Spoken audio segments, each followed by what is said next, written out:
Hello everyone and welcome to Channel 18 TV News. I'm Don Julian. In the news, a 57-year-old Sulphur Springs man reportedly died as a result of a two-vehicle crash in the intersection of South Broadway Street at Wildcat Way Wednesday morning. No names are being released at this time pending notification of family members. According to Sulphur Springs Police Interim Chief Jason Ricketson, authorities were notified at 8:08 a.m. of a crash involving a sport utility vehicle and an 18-wheeler in the South Broadway Street and Wildcat Way intersection. That crash is still under investigation. Initial reports were the 18-wheeler was southbound and the SUV was northbound when they collided in the intersection. The truck driver was not hurt in the crash. Both the 57-year-old male passenger and 49-year-old Sulphur Springs woman in the SUV were transported to Christus Mother Frances Hospital, Sulphur Springs. The passenger died later Wednesday morning at the hospital. The woman remained in the hospital, where she was said to be in stable condition as of noon Wednesday. The Sulphur Springs City Council approved all items proposed on Tuesday night's regular meeting agenda except one.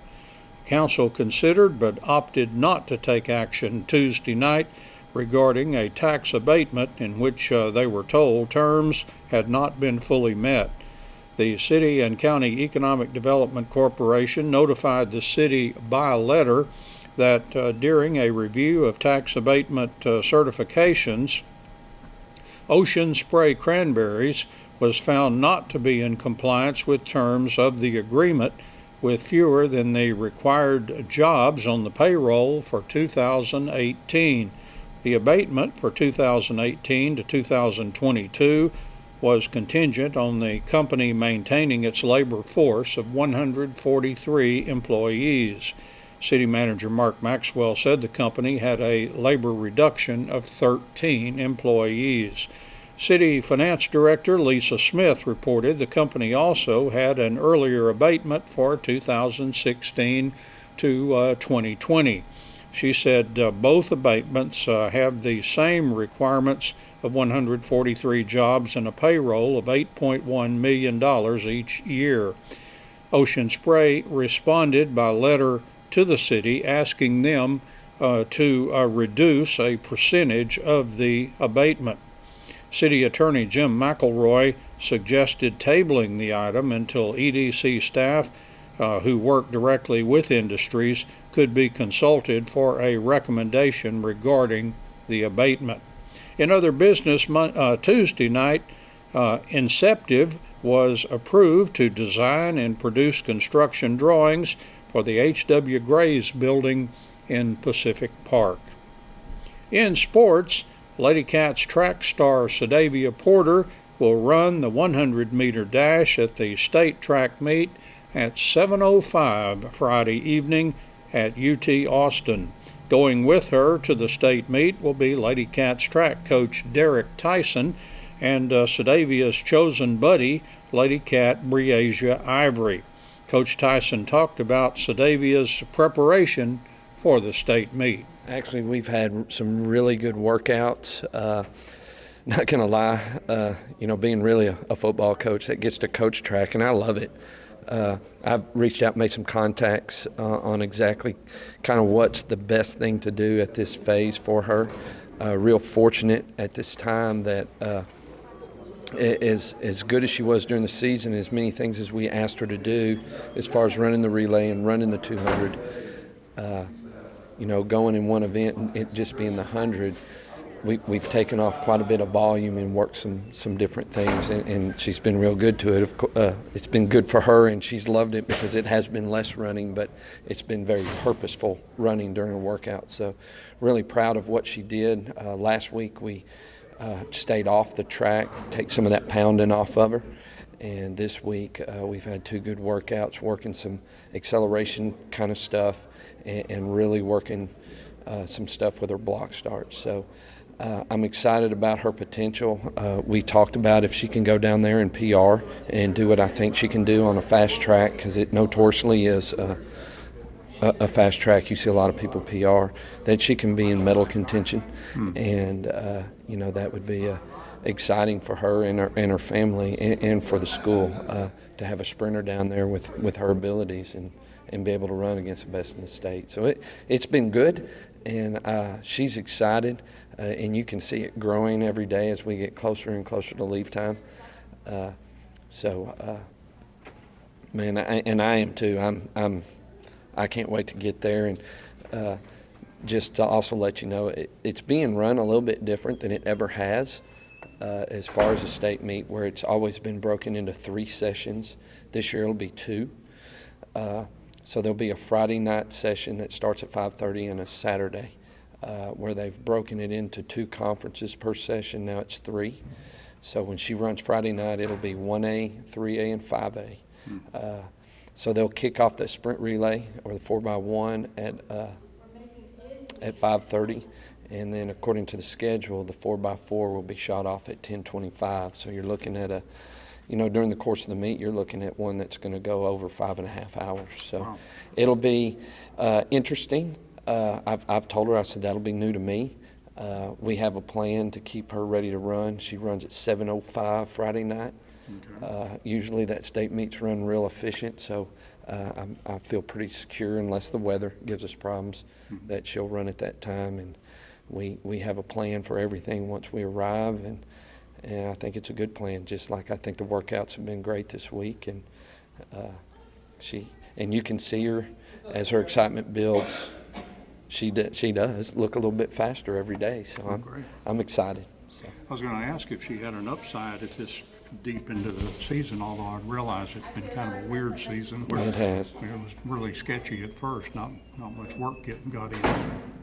Well, and her success, and the Sulphur Springs girls' success in basketball even added to that, because it sent her out there a little bit late, which I have no problem with, because it's her senior year has been a good one. And that's what you want for every athlete as they finish their careers, to have some of those really good memories their last year. And so when she did come out, it was and then we'd had some weather issues. It was sketchy at first, as far as even getting her in shape to do the things that we asked her to do. But her ability to qualify in one event, and it being the shortest, has really it's really kind of got her motivated. And we talk about her continuing her career at UTA and the things that they're going to ask her to do. And she's prepared. She's a little bit nervous because they will ask her to do a lot because of her capabilities. So, really the last 2 weeks or since the regional meet, we've really had a good time working out. She's inviting. We let them take a buddy. She's in, and this is where I really respect her. Yeah. Gosh, she's a good kid. She's invited Breasia Ivory to go with her, who is another sprinter who was well accomplished, particularly as a sophomore, and was also a regional qualifier in the 100. And really proud that was her decision to get her exposed to the state track meet, and hopefully inspire her as a younger Sulphur Springs girls athlete. So I get to take them both. Breasia, without hesitation, has worked out with Sadavia, which is always handy to have a workout partner, especially when you're a lone qualifier. And so really proud of both of them.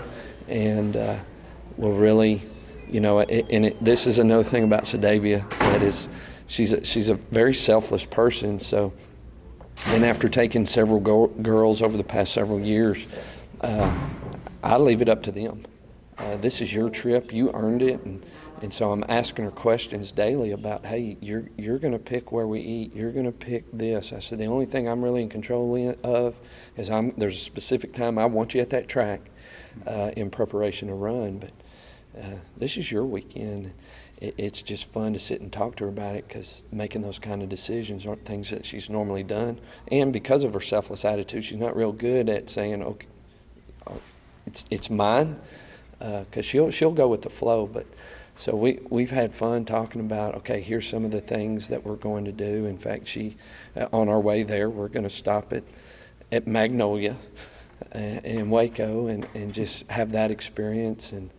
And so I want to make it the most for them, because it's an accomplishment to be one of the top in your field in the state of Texas, because we can definitely say she's in the top 9 of the state in 5A in the 100-meter dash right now, and that's something within itself. You think about all the participants in the state, that's an accomplishment within itself, no matter what she does there.